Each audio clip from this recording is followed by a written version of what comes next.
Em suma, Kant tem a mesma opinião de Sade, pois para atingir absolutamente das Ding, para abrir todas as comportas do desejo, o que Sade nos mostra no horizonte, essencialmente a dor de outrem, e igualmente a dor própria do sujeito, pois são, no caso, apenas uma só e mesma coisa. O extremo do prazer, na medida em que consiste em forçar o acesso à coisa, nós não podemos suportá-lo. É o que constitui o lado derrisório, o lado, para empregar um termo popular, maníaco, que salta aos nossos olhos nas construções romanceadas de um Sade. A cada instante se manifesta o mal-estar da construção viva, exatamente isso que torna tão difícil para nossos neuróticos a confissão de algumas de suas fantasias.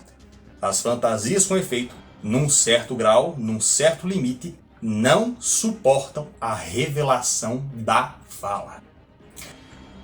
Esse trecho de Lacan, na verdade, da primeira parte do seu seminário 7, a Ética da Psicanálise, e cuja lição se intitula Da Lei Moral, contextualiza exatamente acerca dos seus desdobramentos no que vem a ser o Das Ding, o prelúdio para o objeto A no seu ensino, e nos seminários que virão nos anos seguintes, faz exatamente a contextualização acerca de como Kant e Sade chamavam atenção para o aspecto sentimental da moral.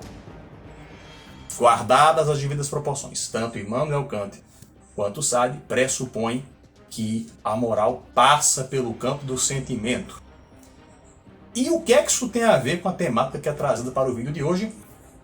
Explico daqui a pouco, porque primeiro eu gostaria de chamar a atenção para o fato de que hoje nós falaremos de novo de Das Ding, ou objeto A partir de uma representação icônica da cultura pop, mais precisamente do universo cinematográfico da Marvel, que é a Manopla do Infinito, utilizada por Thanos, o grande protagonista de Os Vingadores, principalmente em Vingadores Guerra Infinita e Vingadores Ultimato.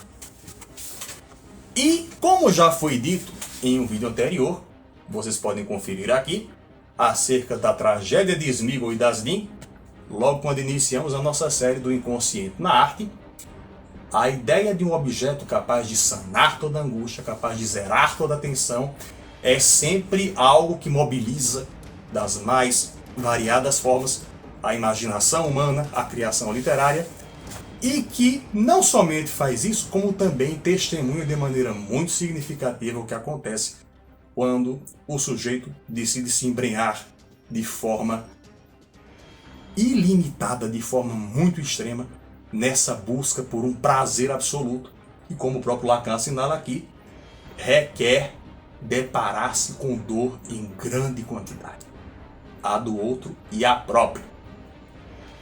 E para a gente falar de Thanos, nesse contexto, eu gostaria de chamar aqui exatamente a atenção, não para toda a jornada dele, mas especificamente para o momento em que ele precisa obter a joia da alma no planeta Vormir.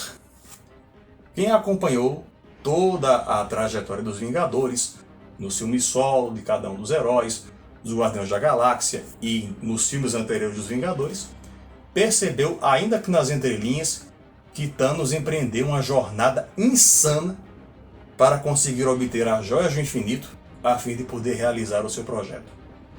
E que projeto seria esse? Destaco que aqui eu me refiro ao Thanos do universo cinematográfico. Não tenho leitura suficiente do Thanos no universo dos quadrinhos para falar da sua motivação e do porquê ele fez aquilo. Então vou me ater apenas à leitura malthusiana de Thanos que encontramos nos 2 últimos filmes dos Vingadores. O fato é que Thanos é apresentado como sendo alguém com uma inteligência muito avantajada dentro da sociedade do seu planeta agora extinto, Titã, na qual ele propôs como alternativa para evitar um colapso do planeta, um genocídio arbitrário. Naturalmente isso não foi bem visto, ele mesmo disse que foi chamado de demente, mas não desistiu do plano e passou a reunir uma frota, uma armada extremamente poderosa, invadindo planetas, matando aleatoriamente metade das populações de cada mundo que ele invadia, até que ele descobriu que havia um jeito mais fácil e mais justo, porque arbitrário, sem que ele tivesse que escolher diretamente quem iria morrer e quem iria sobreviver, de pôr um fim a essa situação que ele considerava extremamente inquietante, de que o universo era finito com recursos limitados para populações que não paravam de consumir cada vez mais recursos.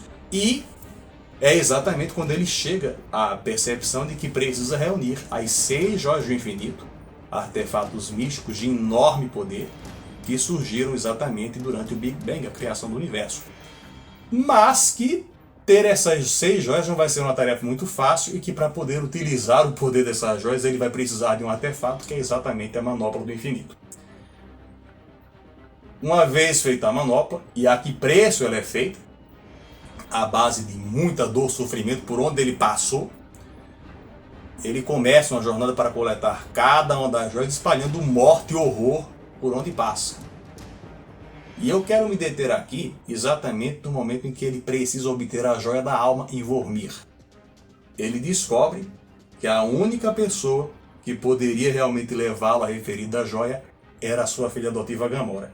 Gamora que, por sinal, é sobrevivente de um dos muitos massacres protagonizados por Thanos e que foi vítima do seu amor abusivo, assim como sua irmã adotiva Nebulosa, na qual Thanos sempre fez questão de incentivar uma competição, uma rivalidade perversa entre as duas, acerca de quem seria mais merecedora do seu afeto e confiança.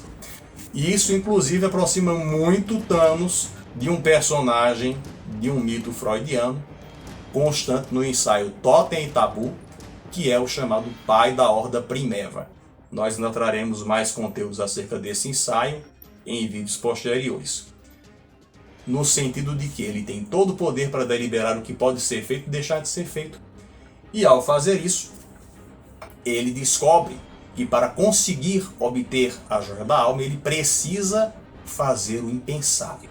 E mesmo ele, um sujeito que está disposto a tudo para conseguir essa ambição doentia de um universo em perfeito equilíbrio, em perfeita simetria, ele descobre que precisa sacrificar a própria filha. E o faz. Com dor no coração, mas o faz. Exatamente como salienta Lacan aqui. Que para se alcançar esse bem maior, esse Dasdim, esse objeto capaz de pôr fim a toda angústia e tensão, é preciso chegar ao limite extremo da dor. E ele o faz. Ele mata a própria filha para obter a joia da alma, obtém as demais joias depois e, num estralar de dedos, metade do universo vai perecer, inclusive criando também o plot para o filme seguinte, que é o Vingadores Ultimato. Mas eu chamaria a atenção ainda também para outro ponto, que é exatamente a sua ambição ao cabo de tudo isso. Quando interpelado por Stephen Strange nas ruínas de Titã, antes de iniciar o combate propriamente dito contra os Vingadores, Thanos desabafa e diz que seu projeto depois de tudo isso é descansar, é ter a possibilidade de ver o sol nascer num universo agradecido. Olha o narcisismo da criatura. A pergunta é, agradecido a quem? Por quê? Pelo quê? Agradecido a ele? Por exterminar metade da população do cosmos? Pelo quê? Por horror, por violência? É exatamente aí que a gente se depara com o grande paradoxo da coisa. Como bem disse Lacan aqui, fazendo essa amarração entre Kant e Sade, passar desse limite significa se deparar com dor, a do outro e a própria, e em níveis inenarráveis. E o mais duro de tudo isso, não há garantia de que você vai conseguir realmente zerar a tensão e a angústia depois de realizar essa demanda. E quem acompanhou a trajetória de Thanos até o final de Vingadores Ultimato sabe bem do que estou falando aqui. Se achou interessante o nosso conteúdo, ativa o sininho para receber novas notificações e se inscreve no nosso canal. Semana que vem tem mais conteúdo chegando aqui na nossa série O Inconsciente na Arte.